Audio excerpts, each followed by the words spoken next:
Lyle Tiberius Rourke, a name that you never hear often or even think about yourself at all.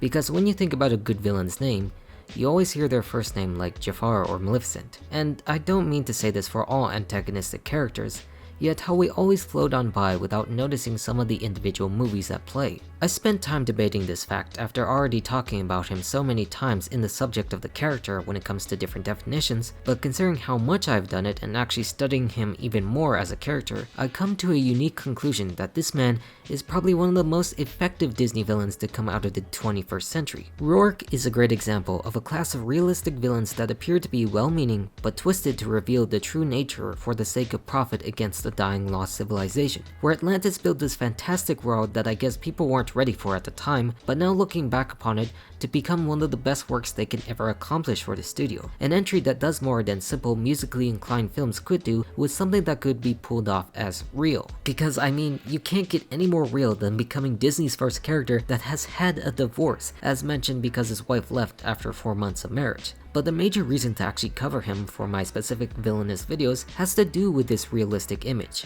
where at first you would make the comparison to prior villains like Clayton from Tarzan, but oddly enough, long after with Avatar when it took over the world. The film that not many people can remember the plots, but still know it when James Cameron's magic made them over $2 billion, where its main villain would be Miles Quaritch. Although he's not completely similar to what we will discuss about Rourke, he does have some physical similarities, like coming from a military background and exploiting this world for profit of their own agendas. Or even more strangely enough, how they both become blue in the end, when Rourke gets crystallized and Quaritch gets the recombatant Navi figure in the way of water. The biggest reason to bring this up, even though it's a little weird in the context of this video, is that they're both practical characters, doing something that is of use to what they know, rather than based on theories or concepts of a certain way of life, which put into antagonistic roles become more effective and dangerous than what we really think. Again, both do come from this military background, so it makes sense to why they would act a certain way that they do in an environmental setting.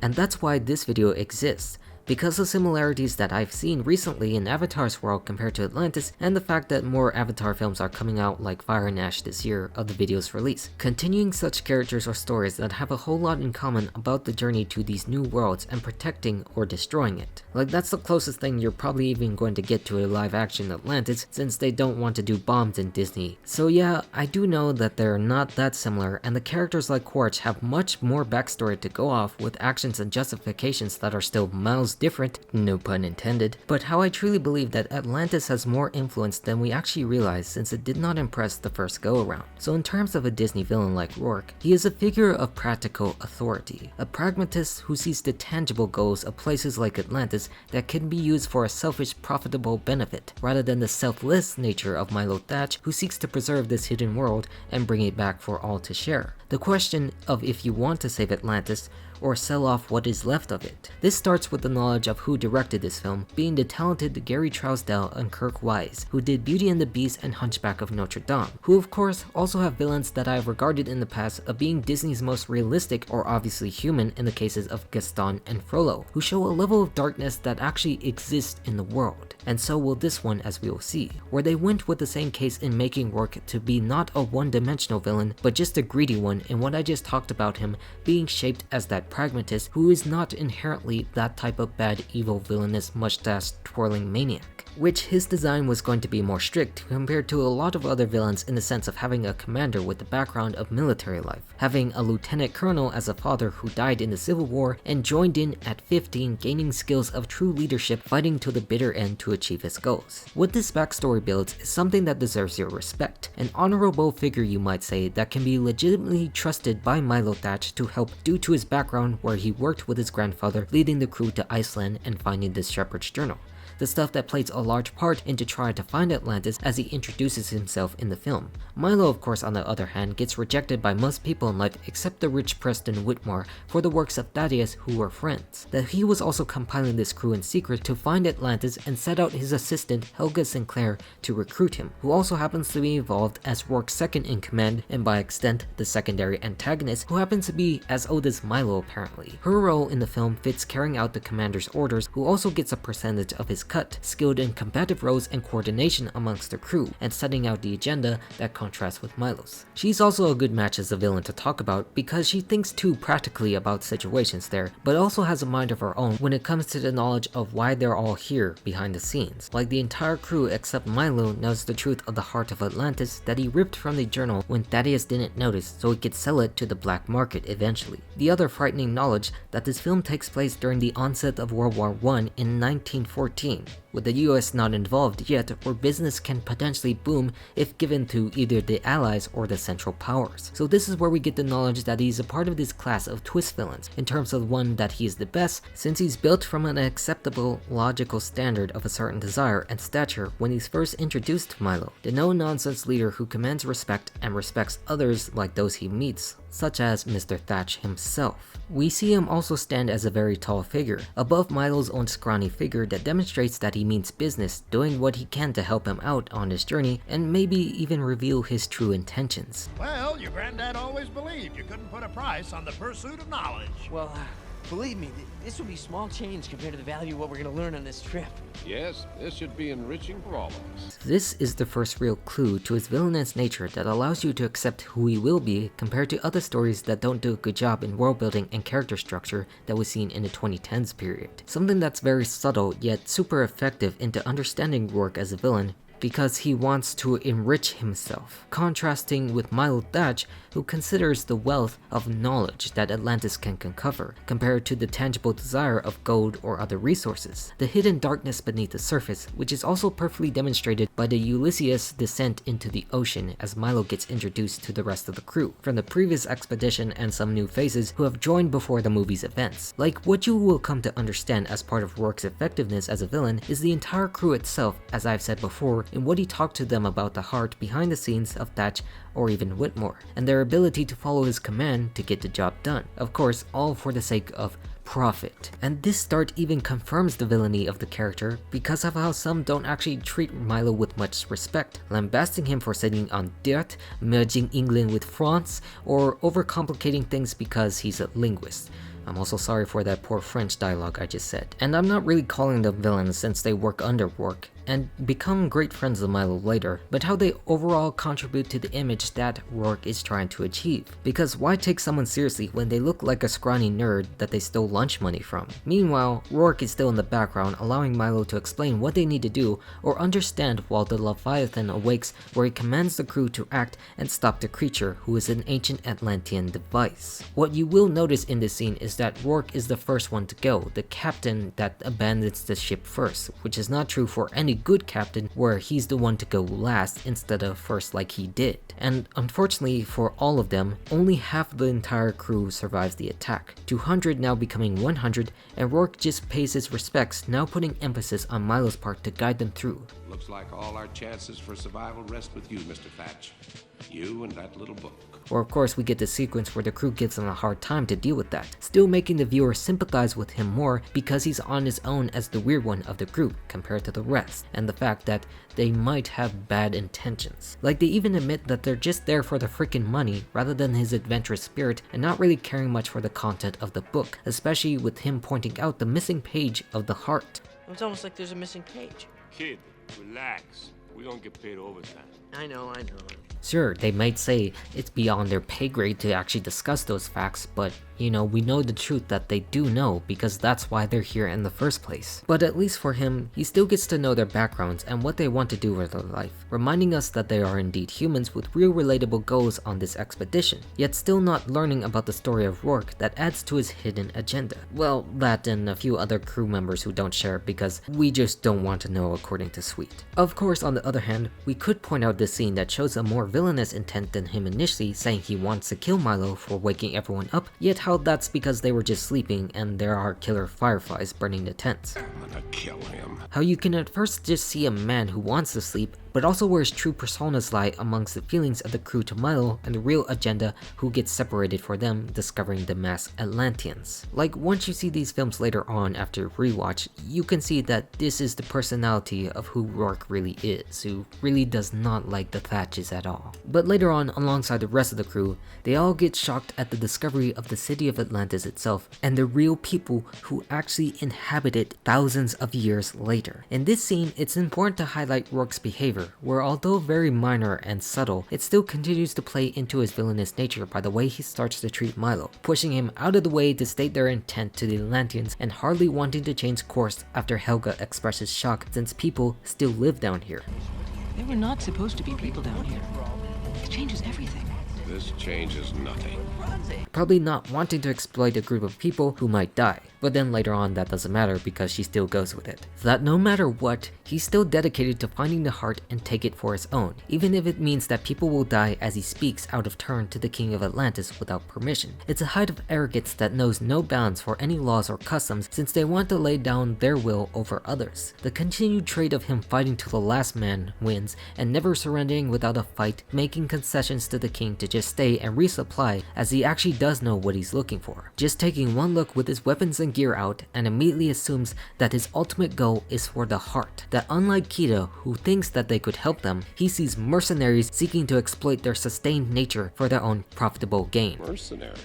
I prefer the term adventure capitalist. Oh, I'm sorry, I apologize. I meant to say adventure capitalist, not mercenary. What was I thinking about? But anyways, the way he treats Milo in these scenes and still setting out his demands is where you can already accept and make the assumption that he is indeed the villain of the film if you didn't buy his introduction, where it's how you build these circumstances that makes him a greater figure in the type of antagonist because you know and get what he wants to do and what others don't want him to do when we arrive at the ultimate destined goal, pushed back by the inhabitants who rule and the fears of the main hero, where they all delegate Milo to talk to Princess to find out the truth for their own purpose since the king is bent on hiding something from them, just like how everyone else is hiding something from Milo when they mostly disappear from the film while he hangs out with Kida, distracting him long enough until he gets what he needs out of her. However, before we get to that part, there is one scene that all but confirms what is really to be expected with the remaining crew members who wear masks and act more like soldiers of the expedition, unloading these guns and preparing for an eventual attack if it must come to that or forces situations to their hand. That this is happening directly under orders from Commander Lyle Tiberius Rourke, who is aiming to get that heart,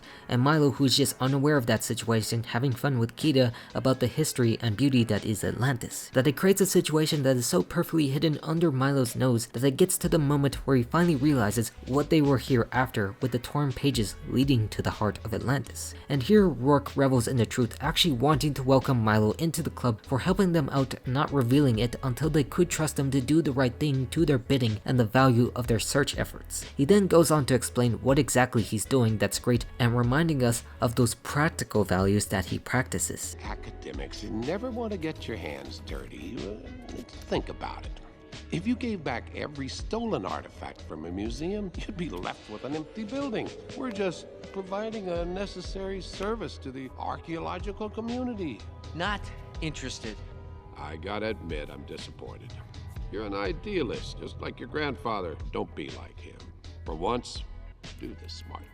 In a way, I think he's not wrong about what he speaks about in his side. Like, what's the point of museums if there's nothing to see, like empty buildings? No valuable knowledge that's being preserved and justifies as doing a good service for that community which Thatch is a part of. However, that still means he's wrong in doing so despite declaring himself to be an adventure capitalist. Not venture capitalist in that sense since he's exploring places and giving valuable investments to society and other businesses. And that's where people point out that he's more of an anti-intellectual, thinking smart in real physical terms rather than what a linguist or an archaeologist would think in the sense similar to Indiana Jones compared to his own enemies. That he berates the kind of intellectual like Milo because they don't want to get their hands dirty for the people of this world to survive because of the heart, which prevents them from seeing the bigger important picture as it relates to their current lives, the value of enriching yourself rather than others. Hence why he can be classified as a pragmatist, because why focus on the theoretical value of what Atlanteans can do who disappeared for millennia when you could just return something for yourself. It's not a great perspective, but one that's completely justifiable for realistic ends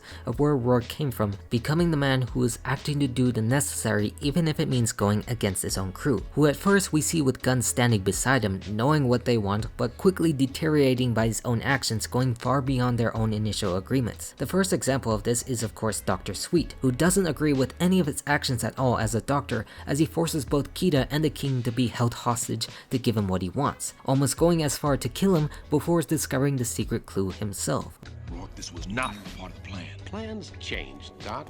I'd suggest you put a bandage on that bleeding heart of yours. It doesn't suit a mercenary. Like you see here, the crew remained to be shocked at his own actions because they did not sign up for this. They just signed up to get money to enrich their lives. Milo then pleads that what he's doing is potentially going to be harmful, maybe even to the point where he can destroy the world, but how Helga also points out that there are other countries willing to pay massive amounts of money to use it, potentially using that as an advantage in the Great War. This is where both Rourke and Thatch argue, as Kita gets bonded to the crystal and the heart of Atlantis so he could package her up in a container to sail away. It's meant to show us the forces at play that understand what he must do later against when facing Rourke and his ability to shrug off an entire civilization from existence. He then calls them all out for getting their goals by the selfish desire of money off the blood of innocent people, yet how Rourke still justifies it in the simple idea of survival itself. Get off your soapbox, Thatch. You've read Darwin. It's called natural selection.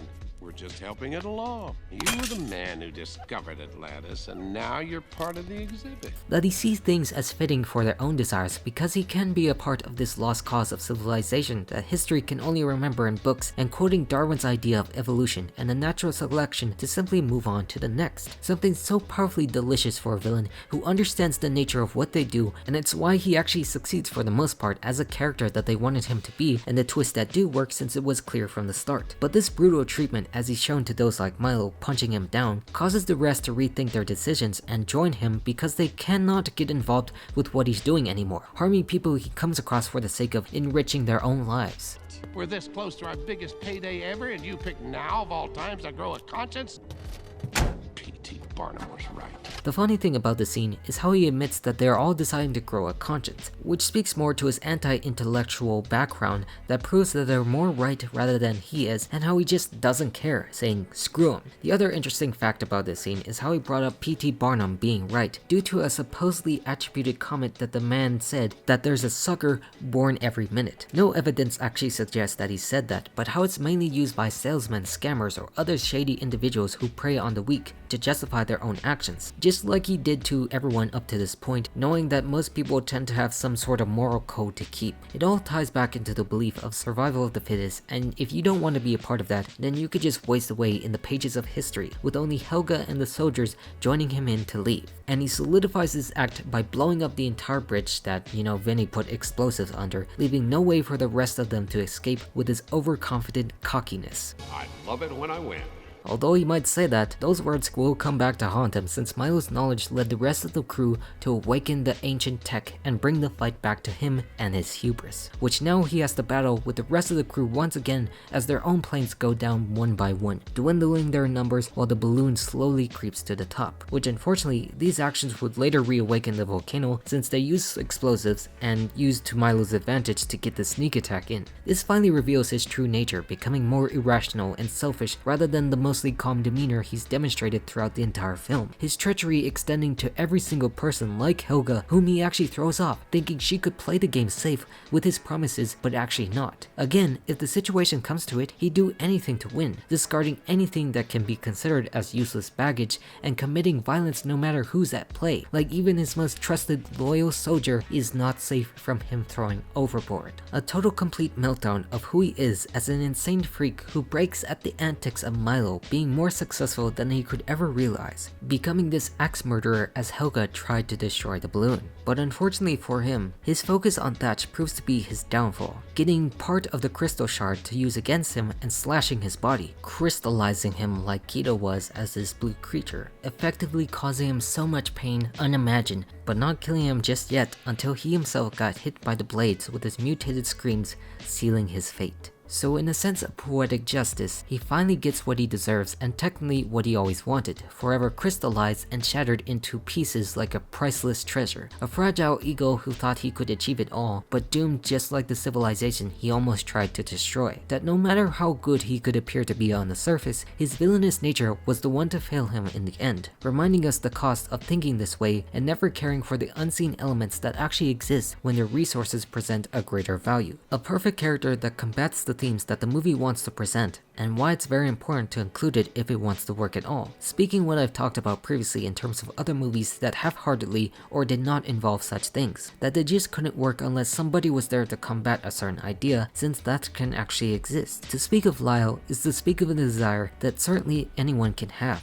either for the grand lesson if Milo chose not to care for others and see beyond the bigger picture itself. And to put the cherry on top, the rest of Milo's friends still get some treasure from Atlantis, meaning he walked away with nothing but his shattered body, while everyone gets something to help achieve their dreams and keep Atlantis safe. Because if you really want to discover something that's beneficial to all of society, it better be all and not yourself. Otherwise, you can unleash doom upon everything, like threatening to sell it to the Kaiser rather than the knowledge that can really come with it. For to be a great villain, it can only come from the wealth of knowledge, or therefore the lack of it, and Lyle Tiberius Rourke demonstrated it to the great success it has now, and will always for eternity. And I'm all done. Goodbye.